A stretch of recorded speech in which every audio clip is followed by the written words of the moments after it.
Qidalanma və yemə pozuntuları nədir? Qidalanma və yemə pozuntularına anoreksiya, bulimiya, tıxanırcasına yemə pozuntusu, ortoreksiya və gecə yemə sindromu daxil edilir. Qidalanma və yemə pozuntuları dedikdə insanın duyğu, düşüncə və davranışlarında vəhdətin pozulmasıdır. Qidalanma və yemə pozuntuları zamanı şəxsin beyninə öz iradəsindən və düşüncəsindən asılı olmayaraq bədən çəkisinə və fiziki görünüşünə nəzarətlə bağlı olaraq narahatlıq və utanc duyğuları gəlir və nəticə etibarilə yaranmış olan bu obsessiv düşüncələr onlara gün ərzində narahatlıq, həyəcan, qorxu, təşviş, təlaş, tədirginlik hissi yaradır və bu obsessiv düşüncələri aradan qaldırmaq məqsədi ilə şəxs gün ərzində müxtəlif davranışlar etməyə başlayır. Ya aşırı dərəcədə qidalanmağa başlayır, aşırı qidalanma fonunda bədən kütlə indeksi artır, piylənmə və obez yaranmış olur.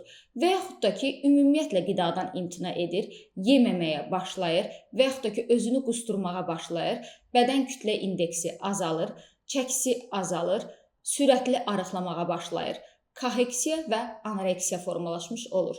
Sadaladığım bu klinik əlamətlər 3 ay ərzində hər həftə davam edərsə və şəxsin rutin həyatını pozarsa, funksionallığını azaldarsa, həyat keyfiyyətini aşağı salarsa, əmək qabiliyyətini, iş qabiliyyətini aşağı salarsa və bununla yanaşı olaraq bir müddətdən sonra artıq bir sıra psixoloji əlamətlər, depressiv, obsessiv, anksiyete, yəni həyəcan pozuntuları və eyni zamanda bir sıra somatik pozuntular, kardioloji, yəni ürək ritmini pozarsa, ürəyin keçiriciliyini pozarsa, həmçinin endokrinoloji, yəni metabolik sindromlar yaradarsa, tənəffüs sistemi ilə bağlı olaraq plevrit, pnevmoniya və digər somatik şikayətləri yaradarsa, artıq bu halda qidalanma, yəni yemə pozuntuları diaqnozu təyin edilir. Qidalanma, yəni yemə pozuntuları diaqnozu həkim-psixiatr tərəfindən təyin edilir.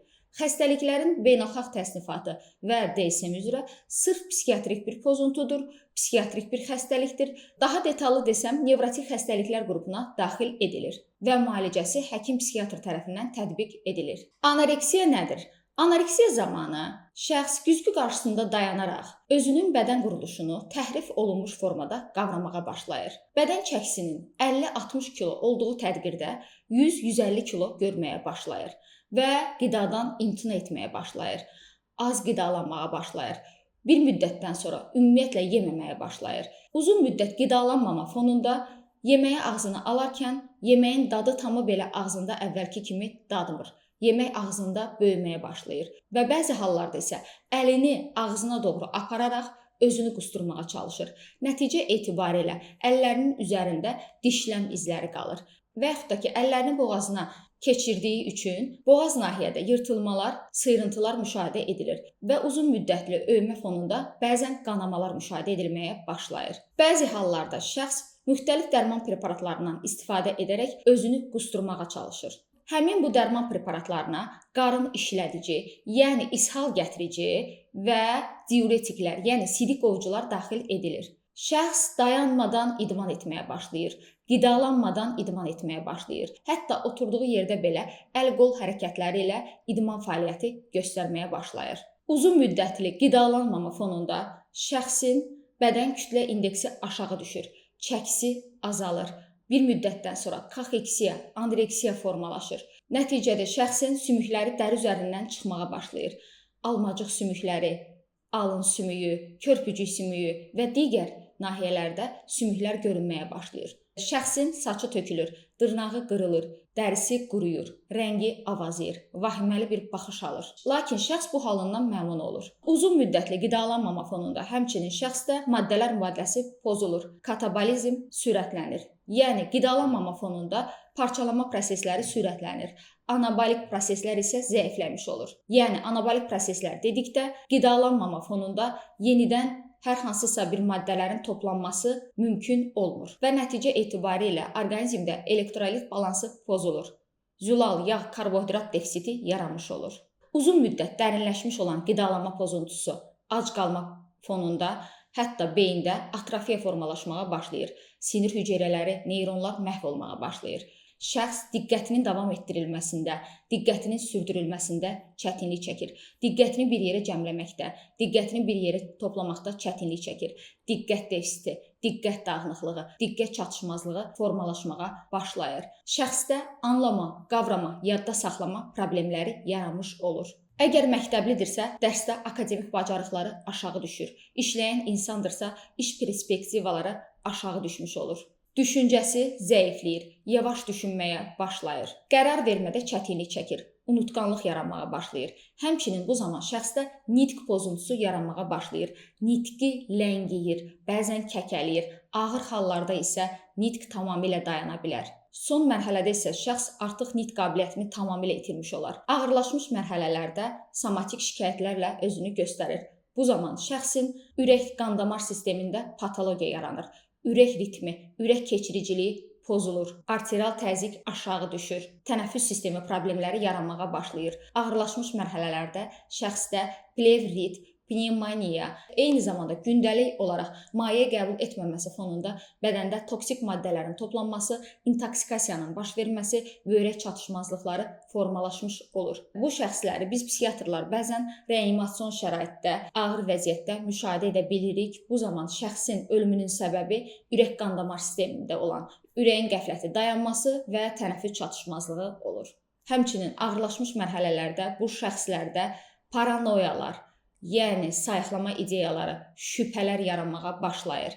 Müəyyən bir mərhələlərdə qidadan imtina etməyinin səbəbi məhz bu şübhələr olur. Müəyyən bir vaxtlarda isə şəxsdə halüsinasiyalar yaranmağa başlayır. Halüsinasiyalar görmə və eşitmə tipli olur. Onu da qeyd edim ki, anoreksiya daha çox qız uşaqlarında, xüsusən də ki 13-14 yaşlarında, yeniyetməlik çağında müşahidə edilir. Bulimiya nədir? Bulimiya zamanı şəxs kontrollu qidalanmağa başlayır. Anoreksiyada şəxs ümumiyyətlə qidadan imtina etdiyi halda, bulimiyada şəxs qidalanır, lakin yanaşı olaraq özünü qusturmağa başlayır. Bu zaman şəxs kontrollu qidalanır. İlk növbədə şəxs qidalanan zaman pəhriz saxlayır, kontrollu qidalanır, az yeyir, biraz artıq yedikdən sonra özünü qusturmağa çalışır və yaxud da ki, müxtəlif qusturucu dərman preparatlarından, qarın işlədici dərman preparatlarından və yaxud da ki, diuretiklərdən, yəni sidik ovuculardan istifadə etməyə başlayır. Bir müddətdən sonra artıq buna tab gətirməyərək, yeməyə qarşı tələbatı artdığı üçün tıxanırcasına yeməyə başlayır. Yemə kontrolunu itirir. Nəticədə uzun müddətli yeməmə fonunda, sonradan yaranmış artıq yemə fonunda mədədə köp, qaz, diskomfort yaranmağa başlayır və bunun fonunda şəxs özünü qusturmağa başlayır. Əlini ağzına salaraq özünü qusturur və yaxud da boğaz nahiyəsindən tutaraq özünü qusturmağa çalışır.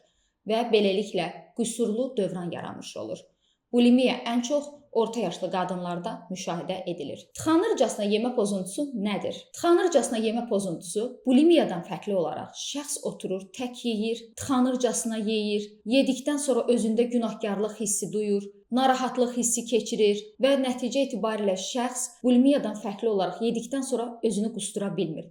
Məhz buna görə də bir müddətdən sonra şəxsdə piylənmə, obez yaranmağa başlayır. Tıxanırcasına yemə pozuntusu olan şəxslər bulimiyadan fərqli olaraq daha ağır çəkili olurlar, daha kök olurlar. Bulimiyada şəxs nisbətən orta çəkili olur, anoreksiyada isə müqayisədə daha arıq və bədən kütlə indeksi itirilmiş kaxeksiya, anoreksiya vəziyyətində olurlar. Ortoreksiya nədir?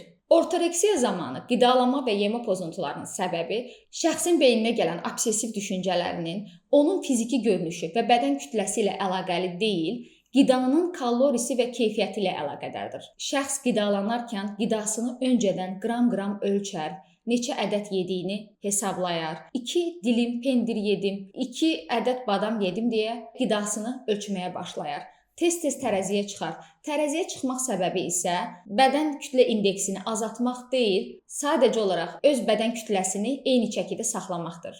Gecə yemə sindromu nədir? Gecə yemə sindromu zamanı şəxsin gündüzlər qidaya qarşı, yeməyə qarşı tələbatının az olması, gecələr yeməyə qarşı olan tələbatının artmasıdır. Daha çox bu depressiv epizod olan şəxslərdə müşahidə edilir. Gecələr aşırı dərəcədə qidalanmağa meyillik yaranmağa başlayır və tıxanırcasına yeməyə başlayır. Qidalanma və yemə pozuntuları daha çox hal-hazırda qeyd edəcəyim xəstəliklər zamanı daha çox müşahidə edilir.